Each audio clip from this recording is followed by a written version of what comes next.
Bienvenue. Tous les réseaux stables, ceux sur lesquels on compte au quotidien, reposent en fait sur un protocole essentiel qui travaille en coulisses. C'est un peu le gardien silencieux qui empêche nos réseaux de s'effondrer sous le poids de leur propre sécurité.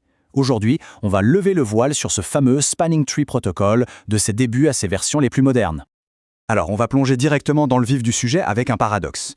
Imaginez la scène, pour rendre un réseau plus fiable, on ajoute un câble de secours. C'est logique, non? Eh bien, cette simple action, ce geste de précaution, peut en réalité déclencher une panne générale et mettre tout le réseau à terre. Comment est-ce possible? C'est toute la question qu'on va démystifier ensemble. Pour bien comprendre, on va suivre le fil de l'histoire, un peu comme une enquête. On va commencer par examiner la cause du désastre, la boucle réseau. Ensuite, on verra la première solution, le STP. Puis on découvrira comment RSTP est venu tout accélérer, comment PVST+ a permis d'optimiser l'utilisation des liens, et pour finir, on verra comment on protège les connexions des utilisateurs finaux. Allez, on attaque avec le cœur du problème. La redondance, c'est la base de la fiabilité. Si une autoroute est bloquée, on peut prendre une déviation. C'est pareil en réseau. Sauf que, dans le monde des switches, cette bonne idée a un effet de bord. Un effet secondaire vraiment dangereux. Ce danger, ça s'appelle une boucle de commutation. Quand il y a plusieurs chemins possibles, un paquet de données, et surtout un broadcast envoyé à tout le monde, peut se mettre à tourner en rond, indéfiniment. Chaque switch le reçoit et le renvoie encore et encore. C'est comme un écho qui s'amplifie à l'infini jusqu'à devenir un vacarme assourdissant. On appelle ça une tempête de broadcast. Et le résultat? Ça sature 100% du réseau. Plus rien ne passe. C'est le blackout total. Heureusement, face à ce chaos potentiel, une solution plutôt élégante a été inventée il y a bien longtemps. C'est le fameux Spanning Tree Protocol, ou STP. Pensez à lui comme au tout premier agent de circulation du monde des réseaux. La mission d'STP, qui est un standard officiel, est très claire. Il va construire une carte du réseau, une topologie, mais sans aucune boucle. Pour y arriver, comme un agent de la circulation, il repère les routes redondantes et il en bloque certaines. Attention, il les bloque logiquement. Le câble est bien branché, mais le switch se dit « non, par là, je n'en vois rien ». Au final, il ne reste plus qu'un seul chemin actif pour aller n'importe où sur le réseau. Et comme ça, plus aucun risque de boucle.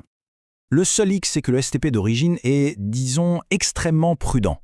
Un port ne s'active pas comme ça d'un coup. Il doit suivre un protocole très strict. D'abord, il est bloqué, par sécurité.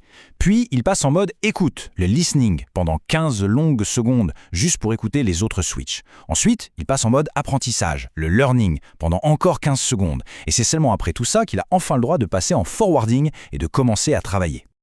Et voilà le gros, l'énorme défaut du STP classique. Ce temps de convergence, c'est-à-dire le temps qu'il faut au réseau pour se réorganiser après un changement, est de 30 à 50 secondes. À l'échelle d'un réseau moderne, c'est une véritable éternité. Pendant ces 50 secondes, l'appel visio a coupé, la transaction bancaire a échoué et le serveur est devenu inaccessible. Ce n'était plus tenable. Clairement, ce délai était devenu inacceptable. Il fallait une mise à jour, une version 2.0 beaucoup plus rapide, plus intelligente. Et c'est comme ça qu'est né le Rapid Spanning Tree Protocol, le RSTP. Le nom dit tout, rapide. Et là, la différence est juste spectaculaire. Le STP classique, le vieux 82.1D, faisait bien son travail, mais il mettait jusqu'à 50 secondes pour réagir. Le RSTP, son successeur, atteint exactement le même objectif, mais en moins de 6 secondes. On est passé de la minute à quelques secondes à peine. C'est un autre monde. Alors, comment est-ce qu'il fait, ce fameux RSTP, pour être si rapide? Le secret, il est là, sous nos yeux.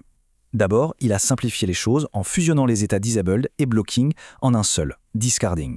Mais surtout, le coup de génie, c'est qu'il a complètement éliminé l'état listening, cette phase d'attente de 15 secondes. En supprimant cette étape, il gagne un temps fou et peut réagir quasi instantanément. Bon, le problème de la vitesse est résolu grâce à RSTP. Mais un autre défi, plus subtil, s'est alors posé, surtout avec la généralisation des VLAN. Pour rappel, les VLAN sont des réseaux virtuels qui permettent de séparer des groupes d'appareils sur un même réseau physique. Et là, le Spanning Tree, même rapide, gaspillait beaucoup de ressources. Le problème était simple, mais frustrant. Quand STP bloquait un lien pour éviter une boucle, il le bloquait pour tout le monde, pour tous les VLAN. C'est comme avoir deux autoroutes parallèles et en fermer une complètement. C'est du gâchis. La solution, notamment popularisée par Cisco avec PVST+, a été de se dire « et si on gérait le trafic différemment pour chaque VLAN ?» L'idée, c'est de faire tourner une instance de Spanning Tree pour chaque VLAN. Comme ça, un lien peut être bloqué pour le VLAN 10, mais parfaitement actif pour le VLAN 20.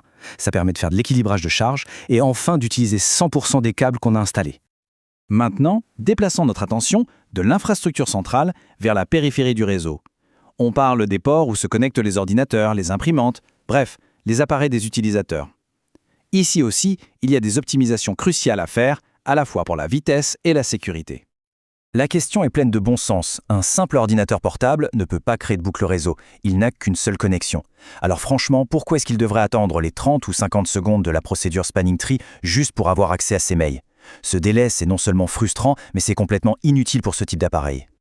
La solution à ça, elle s'appelle PortFast. C'est une fonctionnalité géniale.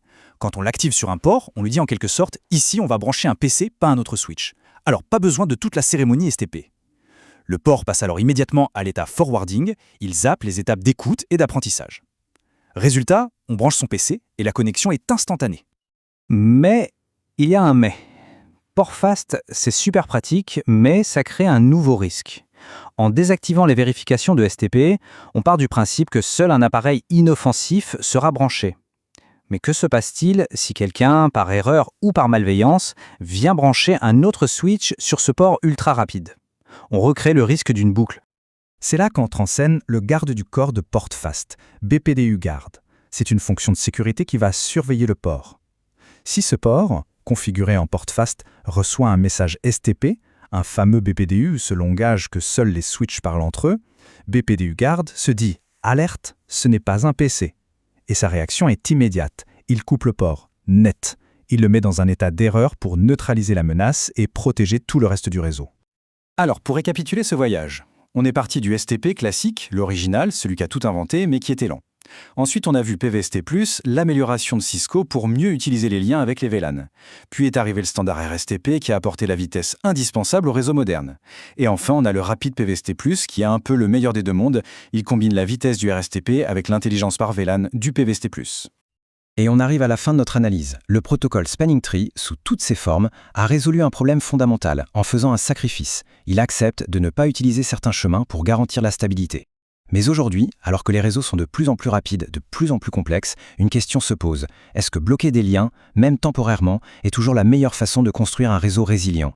C'est cette question fondamentale qui pousse aujourd'hui toute l'industrie à imaginer les architectures réseau de demain.